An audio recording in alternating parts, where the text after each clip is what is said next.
time. So it was challenging because the whole time I'm always thinking, are they gonna like it? Are they gonna like it? Typically, I don't care because I just want to do it. Yeah. Careful there. Yeah.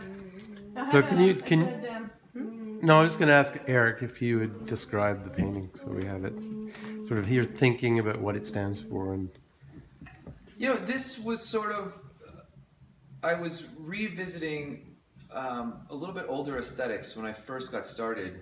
And I was saying before to you that it was really fun because I got to bring all my new tricks to an older way of thinking, as well as the mediums changed a bit. Back in the day, I didn't use tape on anything, so I'd spend hours and hours and hours, and I finally understood that I could tape stuff off. So yeah, I don't know. This was really a fun process.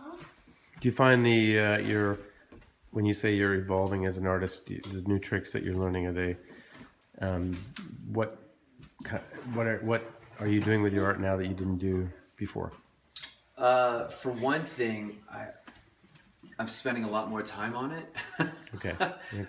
It used to, I think back in the day, I was still in an illustrator mentality where, there's a deadline, I had to get it done, on to the next painting. Now I'm treating each painting as a fully realized idea. Even if it's just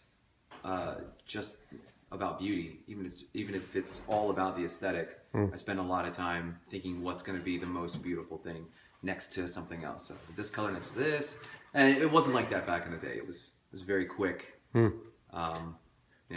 And you were earlier. You were talking about the street art. Can you just explain again the thinking you had about some of the details of that? Yeah. So I don't necessarily have any background in street art at all. Like I said, I was an illustrator. But Bushwick is kind of rubbing off on you. Bushwick is absolutely rubbing off on me. My studio is about 6 blocks from my apartment.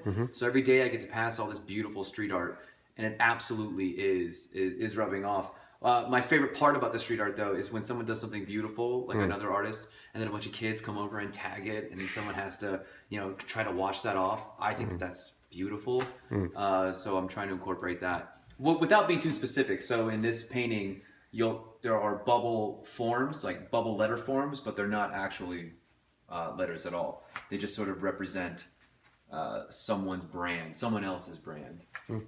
Okay. And was it a particularly difficult one to do because you didn't know Karin, or was that was the hardest part. I spent the longest time on the portrait itself, and it was good. I'm glad we took a lot of photographs because I wasn't just looking at one photograph. It was a whole bunch of different photographs to sort of get exactly what you look like. Yeah, I think you captured it really well. Job, yeah. Thank you. What do you think? Yeah, it's beautiful. I love it. It's great.